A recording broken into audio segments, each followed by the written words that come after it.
lost in the stacks with the eccentric bookman. Hello, friends. We're back for another discussion. This is your old friend, the eccentric bookman. And like always, let me be your guide through a world of wonder and excitement. It'll be fine. It's all perfectly safe as long as you remember one important thing. It's only a story. Tonight, I'd like to go over a book tonight by Mr. R.L. Stine entitled The Werewolf of Beaver Swamp. And with that being said, let's get right into it, shall we? The story starts out when Grady and his sister Emily Tucker move to a swamp called Beaver Swamp in Florida. Their parents are both scientists from Vermont, if I remember correctly, and they are doing studies on a special type of deer called swamp deer and how they adjust to swamp environment. Grady is adjusting better than his sister Emily, who just wants to leave. And Grady starts enjoying himself even more when he finds a dog whom he names Wolf and a friend named Will Blake, who lives across the street.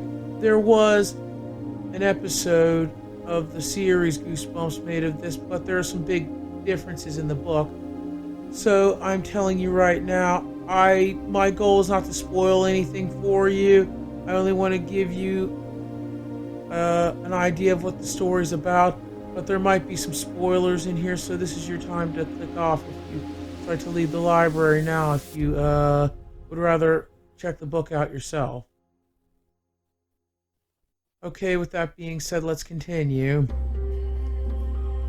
They move out to the swamp. Grady and his family, his mom, his dad, his sister. And as I've said, he is adjusting well with his dog Wolf and his friend Will. But strange things start to happen, like terrifying howling at night. And when they find a small rabbit mauled, Grady's sister and parents seem to believe that it's Wolf who did it. Grady's dog. But Grady soon comes to believe that the swamp is inhabited by a werewolf. Also, Grady's friend Will tells him about a story about why the swamp is called Beaver Swamp. About 100 years ago in the story, before they lived there, supposedly a strange fever affected the townspeople who went into the swamp. Most didn't survive the sickness. The ones that did started acting crazy, started talking gibberish, and could barely walk right, couldn't take care of themselves very well. And from then on, the people always called the swamp Beaver Swamp. And a little different, like I said, I don't usually like to tell you more, so I spoil things for you in case you'd like to check the book out yourself. But I feel the need tonight to point out some differences in the book from the series. In the book, it's but Will, who starts the talk of the werewolf and implies that the werewolf is a swamp hermit who lives in the swamp and will live forever as long as he keeps finding victims. But in the book, it is not Will that actually accuses the swamp hermit of being a werewolf. It is actually another girl who lives in the neighborhood. by the name of Cassie O'Rourke, if I'm pronouncing the name right. And another thing that's different in the episode, The Werewolf of Fever Swamp, Brady's home is on a patch of swampland by itself, but in the book, he actually lives on a small neighborhood with a row of about 6 houses. But putting that aside, Cassie is the one who starts all the talk of the werewolf, and Will is constantly telling her to drop it, that is just silly talk, that werewolves don't exist. Whereas in the series, it's Will who keeps the talk going of the werewolf. Eventually, Grady feels compelled to find the werewolf to prove his dog's innocence, and gets captured by the swamp hermit, trying to prove that he's a werewolf. But in actuality, swamp hermit is a harmless old man living in the swamp, and the werewolf is someone else a bit closer to him. As I've said the last time, this discussion of ours might contain a few spoilers, so if you would like to check the book out yourself, I understand, but I do enjoy these discussions. So if you care to continue, Grady finds out later on, after he escapes from the swamp hermit and the werewolf attacks the deer that his mom and dad are researching, they're convinced more than ever that the dog is doing it. But Grady knows the truth and follows his dog into the swamp to prove it.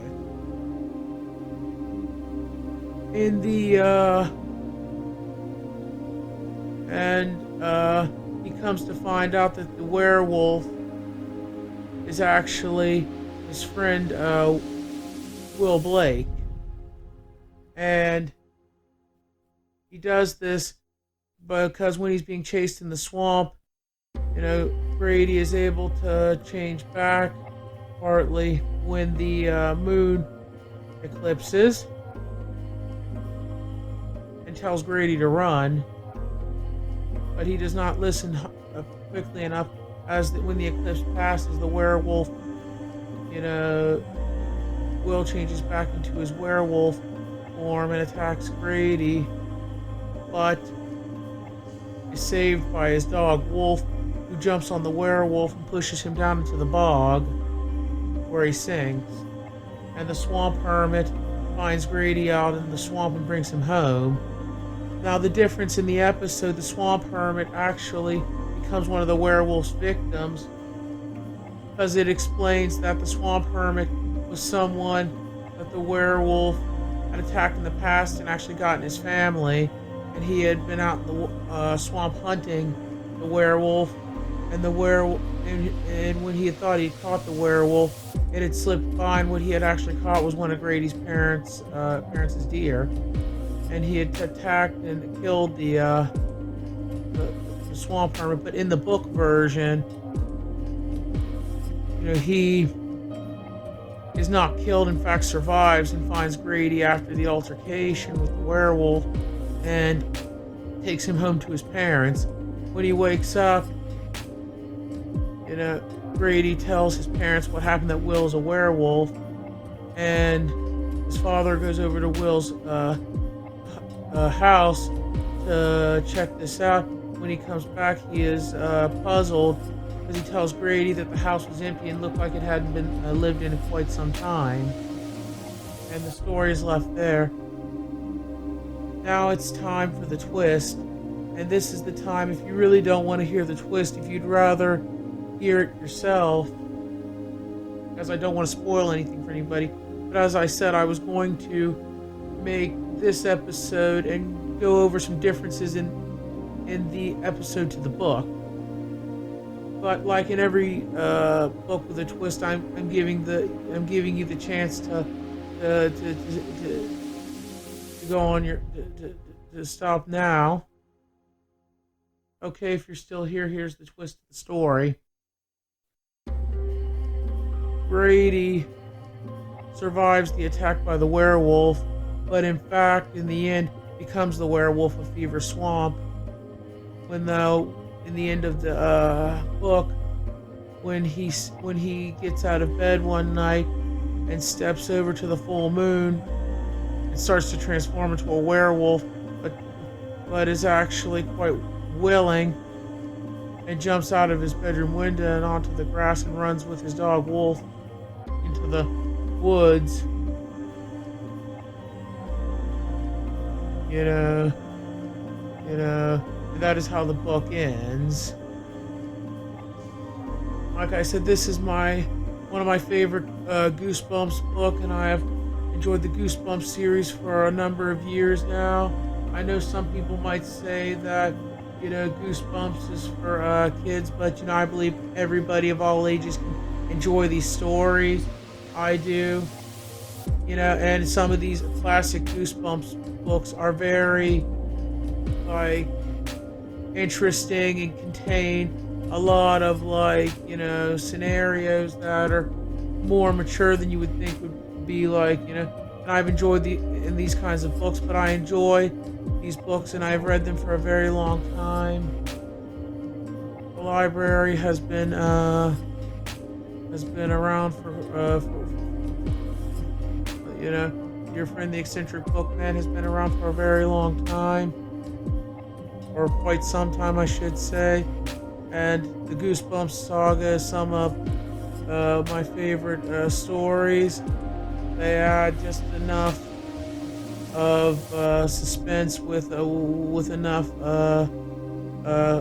eeriness. Well, I think that's all the time we have tonight. Please be careful on your way home tonight once you leave the library, because if the librarian doesn't catch you before you get out the doors, then the werewolf that's howling at the full moon just might.